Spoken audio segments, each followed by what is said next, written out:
Welcome back to Switcher South Africa. I'm Nicky Nash as always, and today you guys join me in this beautiful blue X3 M40i. So this is our first performance test car ever.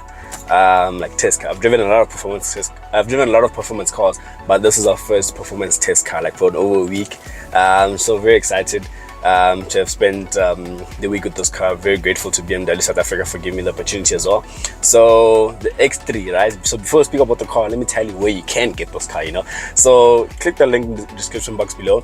Go to changecars.co.za. You can find an X3 there, X3 M40, any car that you want there. And once you found your car that you want there, click the Discover and Show right there on Change Cars, and then simple. Tell them who sent you. You're gonna say I sent you, right? Say Nikki sent you. Say Switch Off sent you. But enough about Change Cars and Discover and Show. We're here with the X3 M40, and I'm gonna tell you every single thing you need to know about this car. So with this car, obviously now we speak about the exterior look of the car. So I'm gonna tell you off the bat, when the X3 as a whole was launched, I didn't like the look of the front because it looked less aggressive than the pre-facelift.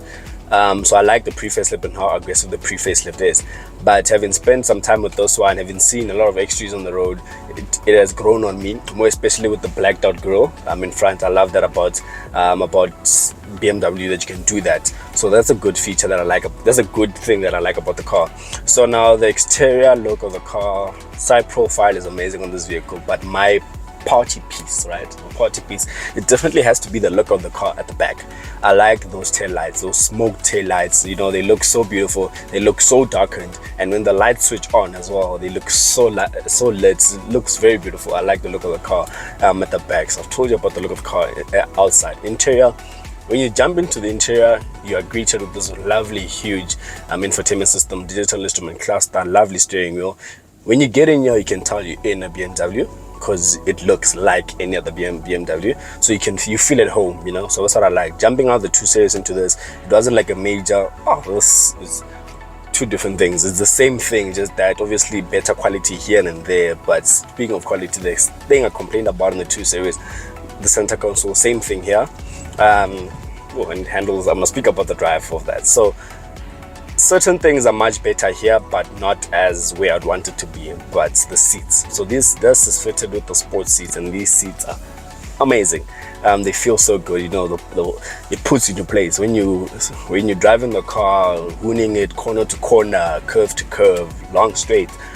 The seats put you into place. You sit very comfortably in the car, and the seats are also very comfortable. When you just want to relax, drive the car the way I'm driving right now in eco mode, very, very beautiful. Now speaking about the car, the drive of the car, so obviously we're gonna speak about the engine. This car is powered by 3-liter inline 6, the famous B58 engine that BMW is known for. So this one is found in all of the 40 models. So the X3 M40, the 340 that we went to the launch of, link in the description box below, and it's also found in the 240 and the 140 as well. It's famously known in the 140s more especially. So this engine, it pulls. So power wise, you're looking at 285 kilowatts and 500 newton meters of torque. That's a lot, and you do feel the torque. Like the car just keeps going, it keeps wanting more. You pull, gives you more. And what I like about those cars, you feel the power in almost every driving mode. So with this vehicle, I've honestly been driving it in 2 modes, right? If it's not in Eco Pro, it's in Sport Plus Individual. So Sport Plus, you can set it up. You have Sport, right? Then the Sport Plus, and then the Sport Plus Individual where you set it up. So Sport Plus, I haven't played in Sport because there's no need for me to go Sport, rather go the full Sport. So Sport Plus puts everything in Sport. The steering wheel gets heavier, as it should. And then the dampers get harder, so the car is very stiff. Like you feel every bump, you feel it. The transmission is also in Sport Plus, the engine is in Sport Plus, and the gearbox, transmission gearbox is in Sport Plus. So it's much quicker, more rapid, and it allows you to redline. So when it's in Sport, manual mode redline, it will up for you. And then Sport Plus, it will redline until you decide to change. And then I like that about the car. And also when you redline it has a pa sound. You'll hear that when I do a few pulls when coming back this way. So having driven the car like that, so why I put my individual mode, right? Speaking about that, why I have an individual mode in this vehicle, is because the sport steering wheel, right, is quite heavy for my liking. and looking at the roads we at, if I was on track, I'd want it to be like that heavy, but I'm mostly robot to robot or highway, but I want the car in Sport Plus. So I put my steering wheel in comfort so that it's still quite light, but the exhaust, transmission, everything on Sport Plus is just making all of the noise, you know, and people don't expect this car to be making all the noise. So the way it pulls, when it's in sport, right, the car moves like there's no tomorrow. You'll reach insane speeds, illegal speeds very quickly, and it's something that you need to get used to, because the speed doesn't feel, the speed you think you're doing is not the speed you're doing. The speed you don't think you're doing is the speed you're doing. So that's how quick it is. It handles so well, it gets to speed so quickly. And what I like is that also when you're in Eco Pro, for example, and a truck gets in front of you, for example, it pulls, it still goes. It'll give you not necessarily like all of that power, but it'll go. And also what I like is that the car is not as loud, the engine, the exhaust. So for example, now if I say foot flat, so there's a bit of lag because it's in Eco, right? It's in Eco Pro, so there's a bit of lag, and also the pipe for the exhaust is not loud, right? You'll hear the car like flat. So that's in Eco. I'm gonna once I turn over here, I'm gonna put the car into Sport Plus individual, my setting, and then you'll hear there is two different things. So you guys heard the pull in Eco, right? I'm gonna put the car into Sport individual, then everything just becomes harder. So what I prefer doing is manual mode, and sometimes depending on how I'm driving, I prefer the shifters or the gear lever down here. So but for the sake of this video, I'm gonna use the shifters, right? So obviously that's just the pull because there's a hump up ahead, but it gives you so much, right? So you heard the pull in Eco, here flat,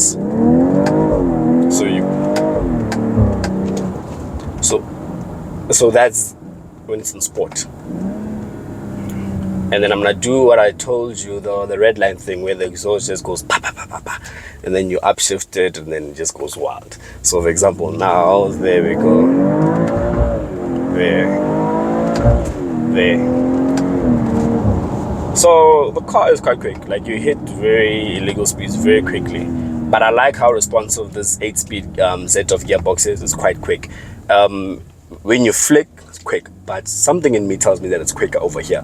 So sometimes when I'm playing around, I prefer playing over here by the gear lever itself, because I need to use the gear lever, because obviously the next ones won't have gear levers, because BMW is removing gear levers. So that's a gear 3 pull, that's a gear 2 pull going into gear 3. So the car is quite quick. So what I like about those cars is that you can have all of those fun, right? Put the car into drive, press Eco Pro, and the car keeps quiet, right? Like, listen, this is an Eco Pro. I want you guys to hear the difference, right? I'm gonna do a young pull in Eco Pro, slow down, then doing the sport, right? So this is Eco Pro. I'm like 50%, 40% throttle, right? Then if I say sport, you'll immediately hear a difference. Even your throttle response, even this pops now, you know, the throttle response becomes more playful. You can, on Eco Pro, you can tap the accelerator like this, the car won't do anything. Sport, you tap, it wants to go. It wants to go. Then you just get the pops on the back, and when it changes gear. And so this is 50% throttle. I'm not even flat, but the car is just going insane. So I do like how versatile the car is. You can put it in Eco and then keep quiet. See, now even it's in Eco.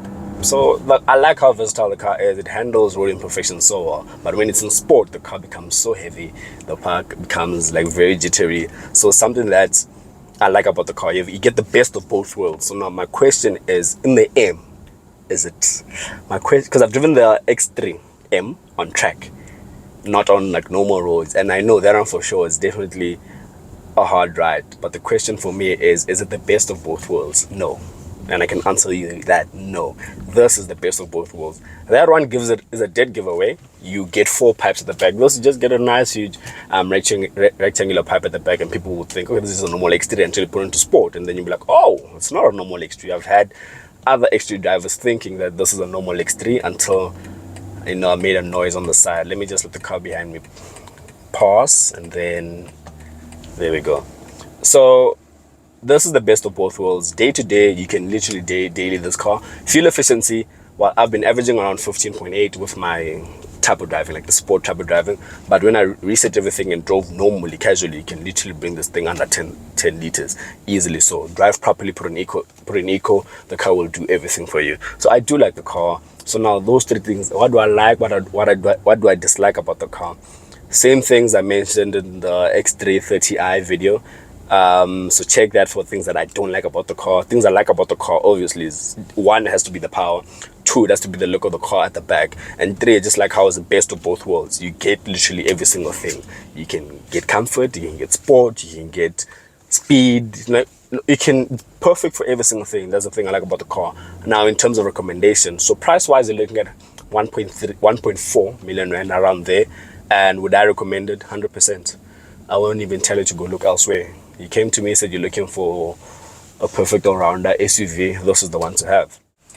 So as I was saying, there is the newly launched or newly released Tiguan R, and that also serves as the best of both worlds because you get the performance of a Golf 8R in an SUV. So now that one is 300,000 rand cheaper than this, but it's also down on power, down on certain features and things like that. So now I haven't driven that vehicle and I'd like to drive that vehicle, so I can do a comparison review to see that is this vehicle worth the 300,000 rand jump, or should you go for the Tiguan R. But until that happens, I can't tell you to go for the Tiguan R. I'm going to tell you to go for this one.